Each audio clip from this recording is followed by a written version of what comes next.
All right. So can you actually express the value of your offering as an MSP if the client you're talking to doesn't actually have a clear strategy?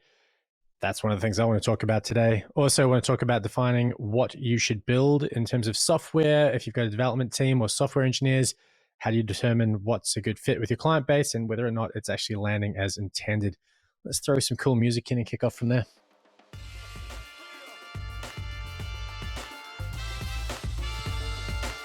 So welcome to Insights as a Service, the podcast that helps MSPs get ahead. G'day, Nick. Thanks for joining me once again.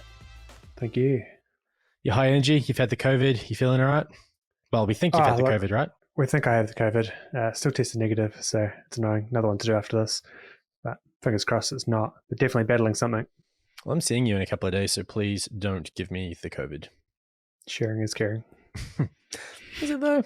But yeah, look, I just came from a lunch that would have definitely escalated if I had allowed it to. I didn't quite read the room on the invite. Didn't realize it was a sort of a 12:30 till 8 p.m. kind of a situation. But I've left our colleague Jack there kicking on. But it was really interesting, actually. It was a chat with a company that we don't currently work with, but is an MSP. And one of the things that came up was just when you're trying to position your service as an MSP as a, don't mind me, I'm just putting back on my Aura ring to make sure that all my vitals are tracked. But that's for anyone watching this on the video version. They will see that I have this thing on. Anywho, so when you're trying to qualify a client, when you're trying to make sure the client sees the money they will spend on the IT solution that you're presenting as an investment or something that enables them to grow and to reach their strategic aims, can you effectively do that if the client themselves doesn't have a clear growth strategy? If they don't have whether it's a big, hairy, audacious goal, the BHAG, or whether it's just simply a 3 to 5 year growth plan with a dollar sign on the end of it, if they haven't put some structure around how they'll actually reach that number, we'll grow into this market, our sales force and our team will be this size. How do you, if they haven't identified how technology can help them achieve their aims, and to do that, you have to actually have a client or a prospect that has an aim, how do you turn an investment or a cost into an investment? That's a great question. Thanks. I thought of it just then. Very long-winded. Yeah, sorry, I do that. Yeah, we break it down a bit though. I think part of it is if that client doesn't understand, they don't have that goal, that vision, then really the only way you're going to be able to sell to them or help them come up with some kind of way to integrate their product set with yours is to get them buying into either A, the person that they're dealing with, like it's going to be someone decent to work with, or B, you get them so excited that they just want to work with you because you're a cool company and they can see that they'll have some success by working with you because others have. So I got another thing there too. I think if you've got a consultancy arm to your MSP, that can take a company that doesn't quite have a strategy. They can actually go, whether it's just a digital transformation strategy, but actually more than that, something that goes, how do you use technology to grow your business? Have you actually thought about where your business is going to go? If you haven't got a clear trajectory over 3 to 5 years, well, let's help you identify that. And then let's figure out where technology fits into that. So it's almost a business consultancy piece off the back of an IT engagement. Now, you've still got to have people who are receptive to that. Some people say, I don't need you to tell me how to run my business. But if you can have that conversation, if you can almost guide them down a path that says, let's actually help you create that outlook, create that strategic growth plan, and then let's figure out where we can actually help you achieve that with the technology offering we have. I don't know, that there's something in that for me that it's not Yeah, that's immensely powerful. And there's a lot of MSPs out there that do that for their clients. It's not about necessarily even selling them their product sets. It's about going in there and going, what are you doing for accounting? What are you doing across procurement? What are you doing across XYZ? And they just look at them from a technology perspective and go, how can technology improve your business? And then throughout that go, okay, we know, if we implement this technology into your production system, you could output this much more product, and therefore that might drive some more metrics for them, set some KPIs, set some goals for that company to help grow their business. there's certainly a few MSPs in Australia doing that. I don't know about NZ. I'm sure there's one or two floating around that goes into that kind of wider application stack depth. It comes back to that qualifying piece too, right? So you've got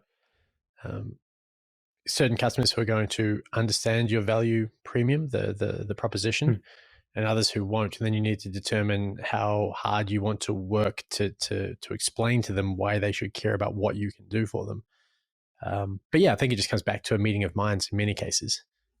Are the people you're talking to sophisticated? Are they aware of where they're going, where they want to go? And are they open to ideas as to how they can achieve that faster at a lower cost, or at the same cost with a greater return, whatever. But yeah, it really comes back to that qualification piece. So this conversation was just very interesting because it was a particular firm that does have a consultancy arm that does funnel a lot of business to their MSP arm, so that they can, because those consultants are having that discussion. So yeah, to your point, there's certainly at least this one plus some others in Australia having that conversation. Although this particular one was quite, I think, quite public sector based. Can't be 100% on that. A lot of eating and small talk, but that's okay. Yeah, okay. It comes back to that making your customers sticky, right? Like, sure, they refer a lot of business probably across to their MSP arm as well, but likewise, I'm sure the MSP arm flicks a lot back and going, how can we do more with you? That's really about protecting their moat. Yeah. Another part of that conversation was actually, whether I still think there's a lot of parents saying no to people. If people are just looking for break fix, whether or not they're worth continuing to work with, or do you really look for those who you can get excited about working with them, go on a journey with them, really build a success story off the back of the technological transformation you take them through. So yeah. The break fix model is great for small businesses that don't want to commit to anything, But I think if you want real value out of that technology relationship, they need to become ingrained in your business. They need to work with you as a partner, like a proper partner. Because without that, you can't align your strategy with their offerings and what they're doing from a product and supply perspective. Fair. All right. Well, let's park that and let's talk about software spend. So, this is something you and I've been talking about as well, but I think it applies to any business that has the ability to create software to meet customer demand, whether it's Dynamics or whether it's your own portal or whatever the hell it is. The question is always, you've got a finite amount of time, and software engineers typically, or developers, are quite expensive. So you want to make sure that whatever you're taking up their time doing, that you understand the problem you're solving for your customers, that it's perceived as the resolution or the solving of that problem holds high value. And then once it's put in place, you want to be able to make sure that it's being used as intended, that there aren't any easy wins to make it even more effective. What else have I written down here? Oh yeah, do the features limit churn? Do they grow revenue? Exactly what are the outcomes for the business? So when we think about the first part of that puzzle, which is, okay, you're going to build something, how do you determine what it is you'll build? What's your go-to approach there? How do you determine what's actually of interest to your client base? Obvious one is to go out and ask them, right? Yeah, it's don't just assume that you have a cool idea and everyone's going to love that, because we've definitely been guilty of doing that in the past ourselves. And you have. It's like, yeah, sure, yeah, probably me too. Yeah, you build it and no one uses it, right? Or it has a limited number of use cases rather than what you thought it was going to be. So you got to get out there. You got to ask the customers. You got to do that research. You got to look out there and go, what's the competition doing? Could I do that better? If the competition is doing it, are people actually using it? Is there a value that the customer sees in that? So I want those customers that need that? What forum do you ask that question in? Or what format? Formats? Formats, many. I mean, you could do it through the traditional survey if you've got a good client base, and you MailChimp, not MailChimp, SurveyMonkey, a bunch of others are the ones there. You could build up some really good qualitative questions to go to your customers, and then kind of poll them on that. That's probably the easiest one for a lot of tech types who don't like having actual face-to-face interactions with customers. Then there's the obvious one is, have an advisory board or go to your biggest customers. Go, what can I do to, make your life easier, integrate more, that kind of thing. You could formalize that as well, turn it into an advisory board down the road, ongoing, continue refinement and development of that product set, or that feature that you've built for that customer, that integration. And then beyond that, it says if you're a behemoth, it's that kind of suggest a feature. Put it on your website, or vote up, customer vote down, or list it all in there, and let kind of the public drive your roadmap to development. Yeah, and I think if you can get your dev team or your software engineers in those meetings that you've outlined there, and your counterpart, your client, have their equivalent people take part in that meeting as well, I think you get a really more ingrained relationship. And then if you can get, whether it's exposing certain APIs, certain endpoints via API, so that your customers end up integrating their customer facing, features, tools, products with yours, the churn reduction's got to be huge, right? It gets so much harder to extricate themselves from you. Yeah, the more you're integrated, the tighter it is. Hopefully the better that relationship becomes. But yeah, to get out of it is a massive amount of work. I was just thinking then, is actually having the right people in the room as well. If you've got someone sitting in a meeting with someone, you're talking about what can we do, feature sets, product sets, you can have someone in there who's got a fairly good understanding. But if you took in someone from that development team that was kind of either responsible for that development team, like we've got Daryl in our team, and he's really good at this, but he understands the product set and the functionality and skill sets of his team so well that he can sit in there and go, oh, that's easy, that's like half an hour's work, or no way we can do that, not this year. Like he kind of knows where things are at, and if you want to turn something really quick around for your customer, give them that integration off the bat, then that's the best way to find out whether you can actually do it, rather than kind of have a more formal reporting cycle, analyze it, feed it back to the development team, do a priorities list, go back to the customer, give them it's coming, Q4 2028. Yeah. That's the hardest thing, I suppose, when you have those meetings and you go, yeah, we'll add that to the pipeline. And then the pipeline ends up being this 3-year monster. And, it's coming. Next quarter. Oh, it's definitely on our roadmap this quarter. Yeah, it sucks. Then it becomes irrelevant because there's some other option or problem that's become, more prevalent. But okay, let's say that you then build something for your clients, for your customers. They have access to this. How do we then gauge whether or not we've actually got the return on what we thought was going to be the case? So I suppose the first thing I'd say is I'm a huge believer, as we always say, bullets than cannonballs. Test small, limited range, maybe limited release, and then iterate and go big if you see what you expected to see, if you're providing the value you hope to see. But how do you determine whether you are seeing the return or the customer experience or the uplifting customer experience that you hope to? Look, that starts right from the beta, right? It's getting someone on board, using it as you develop it. Is it being laid out properly? Have you developed it to the sense that they will actually use it, and then refine it from there, through that bug fixing process? Then actually do a bit of a marketing campaign around it, and tell your customers or your users or whoever that we have this new product feature now. This is the problem it solves. This is why you should care. Boom. And then, because you had a smart development team, they've built in some kind of analytical tracking measures throughout this. They've got Hotjar or something in there. They can see that live usage pattern. They can see what people are engaging with, whether they're getting views in those daily metrics around it. And from then, you can go, was this successful? And then you can tie that back to outcomes. Yeah. As your product delivery faster? Do you have more sales? Like what was the reason for building this tool? Yeah. And some of those won't be immediately apparent, right? Like you can't just go, oh, churn's dropped off. It's been 1 month. Yeah. Like it doesn't work that way. But over time you certainly will. But I think you touched on something interesting there. One is your marketing initiatives.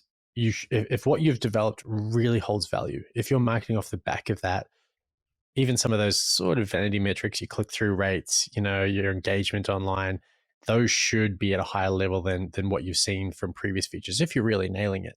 If not, then either you're targeting the wrong people with your outbound campaigns or with your AdWords, and maybe you need to rejig that. But also those analytics you mentioned, it's not just who's actually clicking and viewing, it's how they're using it. What is that customer experience? And I think that's often part of it. It's not just can the feature do what the feature needs to do, it's how intuitive is it? How much of a pleasure is it to use? And I think that's sometimes the disconnect in that conversation as well, is not just what do you actually want it to do? Oh, cool. It needs to integrate with that. Cool. What API endpoints do you need? Okay, great. Can you consume this? Do you understand that? Great. But also from a pure enjoyment factor and intuitive use aspect, how's it going? When do you get the user experience grown-ups in the room, if you even have them, but who owns that piece? Because that's as important as anything. And that's what will, I think, determine how it's used. Because I know ourselves, we've released at least one particular product I can think of, which I don't think is particularly intuitive. It's a fantastic tool. It does everything it says it'll do on the box, but I look at it and I just kind of glaze over a little bit. It's not. It's complex. Yeah, you think about complex. The voice rebuilding thing, because that's one thing. That came straight to my mind before you mentioned it. I said you've got to have that supporting material to help people, use the product, and that has to be ready at time of launch. As well. Yeah, that's a very fair point, because if it's not intuitive, it has to be bloody well documented. And then you've still got to make sure the right people are getting exposed to that documentation, which isn't always as easy as it probably sounds. But yeah, I think you basically nailed it. It's response from marketing initiatives, analytics showing how the features are used, how often they're used, and by who. I think also repeat visitors is kind of important too. How often do they come back to use the feature? And it's kind of like the active users metric in social media, I suppose. It's the same thing. How often are those people coming back? Because what you want to see over time in those metrics is unique users lifting. And if people aren't coming back, it's going to be pretty, it's either going to decline or be flat at best. I think the other thing there is, if you're now capturing all this data, what are you doing with it? Like, are you making sure you actually feed that back to your development team and going, we're seeing upticks of users on this period. Can you correlate stuff to that? Is there a sudden drop off? If there's a sudden drop off, can you tell your development team that? Because it could indicate, someone screwed up and something is broken in that tool set. So you got to be able to use the data that you're analyzing and gathering, and someone should be responsible for looking at that data regularly and reporting back on it. Yeah, there's two things we don't do well yet that sort of tie into that. One is new feature guides. Something new's come into the platform. How do people know about that, and how do they get exposed to the documentation you mentioned earlier? If you have the whole kind of like, hey, looks like we've released something new since you last came here, want to know how to use it and what it does, and then take them to a video or something. The other one is when something's not working as intended inside of whichever platform, whichever app or tool within your portfolio of products. I think it's important there's an easy way for the person in the moment to get access to people who can debug it, who can capture whatever data is required. Because I know like we've had some tricky ones where sometimes people couldn't even get access, like they couldn't log in.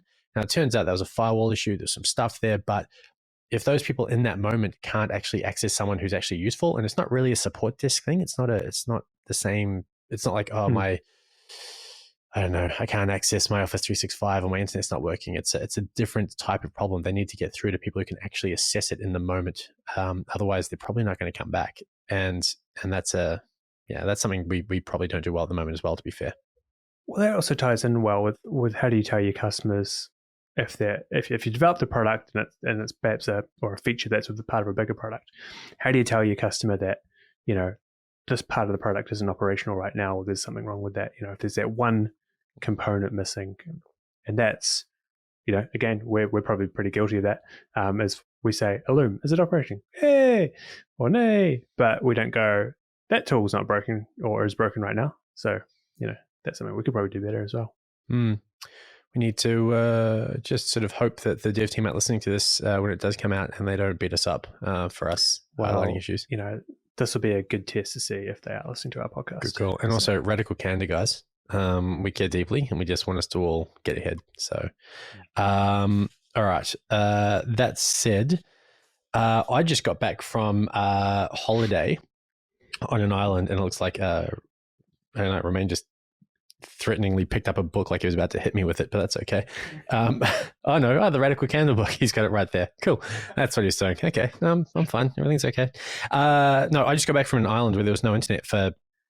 I was there from Tuesday to Friday, so I guess 3 nights and been a part of 4 days, and it was really interesting just how without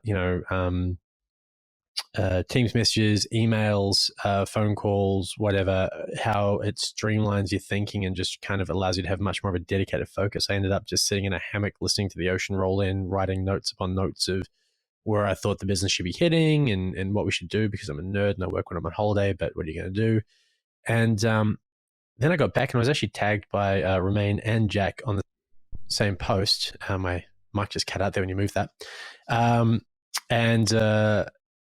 It was a guy who had, I couldn't tell you where he's from, what his job was, but he put up a post saying that every 2 months, I think it was, he books out 2 days in an Airbnb, at least 2 hours drive away from where he lives. Basically just goes offline and just thinks strategically and just works on big picture stuff. And there's a reporter in New Zealand that does that. Really? Who's that? Jehan Kisanada. He books himself a retreat. Yep. I saw it the other day. It's a retreat. It's on a business day. Yep. There's a clear agenda. There's scheduled break times. There's scheduled exercise times. But it's fully there. It's got a set of outcomes that he wants to achieve from that.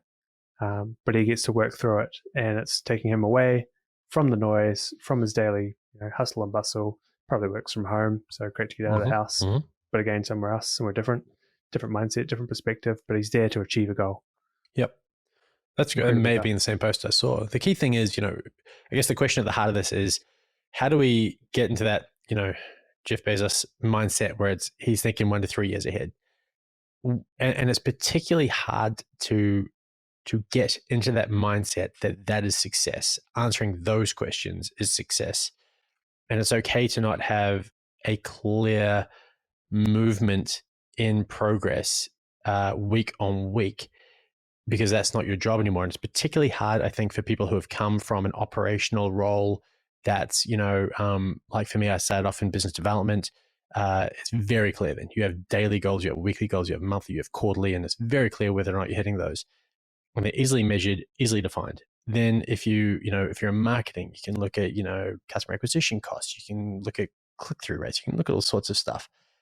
But when you get into that strategic realm after that, and really you're looking to create opportunities and solve problems that are way over the horizon, how do you get comfortable with that change in your personal role's definition of success? I can see it as well. So it probably applies the whole way through your journey though, right? So if you used to be a technical person and then you became a manager, you go from being less hands-on the tools to, managing people or projects or things like that. I guess the same applies, but it's far more important that you get it right at that strategic level. I think for a lot of people though, they do struggle to give up on that day-to-day operations. They love to know what's going on. They love the hustle. They love the buzz. All that's going on there, and there's a huge amount of satisfaction that you get from seeing those inch forward gains, or those kind of daily metrics ticking up, versus going, I'm going to do something in 3 years' time. I'm going to set the ball in motion. I won't know if it's a success for 3 years, and if you it up, that's huge. That is huge. It is. I think that's where. Suck it up, Brendan. Yeah, no pressure. But I think that's where. But I think that's where making sure that the strategic decisions that are made are not gut feel. They're data driven. They're insightful. They're based off a lot of analysis of market movements and macro micro factors. But it was interesting actually though, because I was in this hammock drinking gin with the ocean lapping away on the reef in the distance. This off the low speedos. I wasn't. I was so gutted. I brought them with me. I genuinely packed them, and I was going to be wearing the Lightweight branded Speedos, and then I was going to post something somewhere. I wasn't sure if LinkedIn was the right place. I thought that might get me fired, but certainly Instagram or something, and just say always on brand, even on holiday. That was going to be the tagline. And then I got home, I was unpacking. It's like, damn it. I just totally missed that opportunity, but it won't be my last holiday. And I do live near a beach. When it's not raining, maybe it's another option. But the point was going to be not in Speedos, but where was I? That's right, drink. So I was drinking and in this hammock, ocean lapping away, you know, trees overhead, beautiful setting. And I was thinking afterwards, it's like, I had quite a bit to drink actually. Is any of this going to hold up? Or was I just like a madman scribbling furiously, just incoherent ranting about, I don't know, growth, something, exclamation mark, underline. But I actually got back from holiday and I was surprised on reflection, typing it into a Word doc and kind of making it just actually trying to decipher my own writing. Should have been a doctor. It held up. It held up. And so for me, even in the state I was in, it shows the value of just being disconnected, having a singular focus without interruption for a number of hours. I will say that the writing did get worse to the point it was illegible on like page 4. So there is a timeline to these events. Maybe you need a dictaphone with some like live transcription. Kind of just ramble as you go, and eventually pass out and fall asleep on the hammock. Challenge accepted. But I do so bringing it back a touch. I think if we look at many CEOs or MDs or even GMs, I suppose, in MSPs that are sort of sub 100, often they hold on to the marketing element because they are potentially the face or the brand or the personality that people associate, their business with. And that in itself sort of ties you to operational outcomes and drowns you in noise. Because if you are at the very least owning brand, product, PR as the owner or as the CEO or as the MD, there's timelines to a whole bunch of things. And there's a lot of questions from a lot of people about a lot of things. And there's people wanting to make sure that the brand guidelines are on point, that they're sticking to the persona of the business, that you're okay with whatever going out. So for as long as you hold on to that marketing piece, you can't really be purely strategic. But, there's probably a scale element to that. If at some point you can have a GM of marketing, if you can have a CMO, then problem solved. But I do think there's a tricky point there somewhere probably between, 50 and 200 staff where you've kind of got that. It's difficult to disconnect if that's the stream you've come through to get to that position. There's probably a strong correlation there with, if you're the face of a business, then a lot of those relationships are also bound to you. So at which point does the success of the business kind of flip so that it can sustain its growth and things, without you, without that person being the face of it? Yeah, it's true. And it's no coincidence that, you own more things, Jackson more things, Kat's going to be in more things from our point of view, because, a brand really can't be one person. It has to be more than that. It has to be a really strong group of people who are aligned in their thinking, aligned in their customer or client focus. And, the business itself has such a clear growth plan and strategy behind it that everyone's bought into it and can essentially, in perhaps not own all of it, but can contribute in many ways to build something more than the one person. So, the last thing I wanted to talk about, other than just kind of bragging about that Wilson Island experience, by the way, totally recommend. Maximum of 12 people on an island, no internet, 3 people just there to look after you, chef, caretaker, sort of a client service manager type person, snorkeling, beach, David's on the beach, basically never saw anyone else. Amazing. Open bar the whole time. No kids are allowed on the island. Just ticks a lot of boxes. Anywho, last thing I want to talk about before I throw to you and shut up for a little bit is one just theme that came out of that trip as well. We're kind of working in slightly uncertain times, I suppose. We don't quite know what inflation is doing. We don't quite know where interest rates are going, but certainly the cost of borrowing is going up. I think we can say that's just a known fact. So there's an imperative, I think, and certainly in our business, and I think this might apply for a lot of our partners and listeners, is that of leveraging in place of building. Partner, don't build. Where there's opportunities for your business to provide values to others through your unique point of difference, and where others are well positioned to fill gaps in your portfolio, it can often make a lot more sense to leverage those capabilities rather than building them afresh yourself. So I'm just very open at the moment to that as a way of thinking. because I think we have to change with the times. We have to be aware of the macro environment we're working within. And that was just something that's opened my eyes to a lot of opportunities and a lot of potentially interesting discussions. So I just wanted to share that. That was just something I walked away with. Yeah, I mean, partnering again opens up so many different conversations that you can have with people and go, just off the cuff of it, hey, we could build this really cool thing together. Like, you both service your own customers in your own unique way, but together you go, hey, we can service both our customers and make more money together and give the customer what they want and a better experience. I know, win-win. I like it. Yeah. Well, it's a theme. It's an idea. Putting something concrete below it.